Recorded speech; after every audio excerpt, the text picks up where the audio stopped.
Kkooti ejulirwamu etuula ekkolwa emaze okuwuliza obujulizi obw'enjuyi zombi musango oguli wakati wa minisita w'eby'ettaka Judith Nabakooba n'omubaka omukyala wa disitulikiti Mityana Bagaala ntwatwa era nga kati ekisigalidde musango guno ye kkooti eno okuteekawo olunaku lw'egenda okuwa ensala yaayo.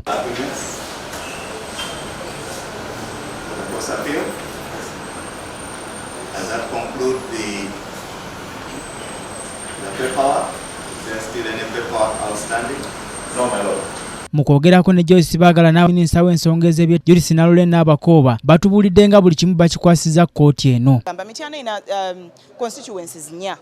Kati oyagala kuŋŋamba nti nno baategeka bulungi Mityana South, ne bategeka bulungi Mityana North, ne bategeka bulungi e Busujju, ne bategeka bulungi Mityana Municipality, ne balema okutegeka obulungi Mityana yonna, kikulema entegera yaakyo. N'olwekyo ate era waliwo n'ebintu ebimu by'olina okutunuulira obutunuulizi n'ogaa naye nedda kino tekituufu.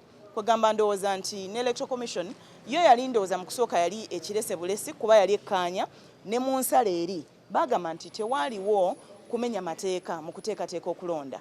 Naye after the appeal ne cross appeal kubanga nze kompyuta wange yateekamu cross appeal ye yali requiring Electoral Commission okuddamu. So Electoral Commission yazzeemu. Oba nkiyite okulabika mu kkooti enjuyi zombi. Olwawawaabira ne gobaawawaabira. Kwega enjuyi zombi zibadde mu kkooti olwaleero ng'era ba puliida oba balooya b'enjuyi zombi mu balabye nga bannyonnyola ku ebyo bye baawaayo mu musango kati oguli mu kkooti eno ejulirwamu.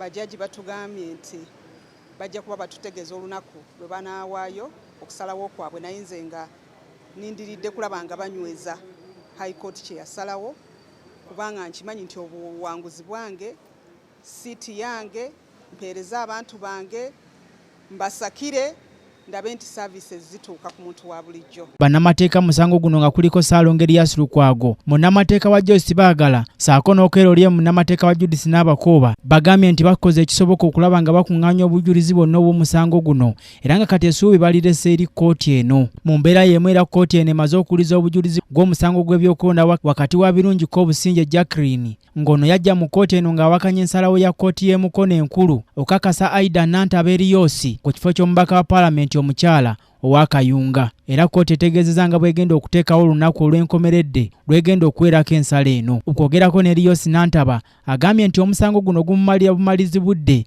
era nga kkooti enkulu yasalawo dda. The facts are very clear. You've seen my certificates in court. They've seen them always, but they still come to court and challenge them. It's all right. That's what mafias do. But I am ready, and I'm always ready to take them on. And I know victory will be ours, always. Nzo Mulangira Nyinju Moses, KTV amalindirire.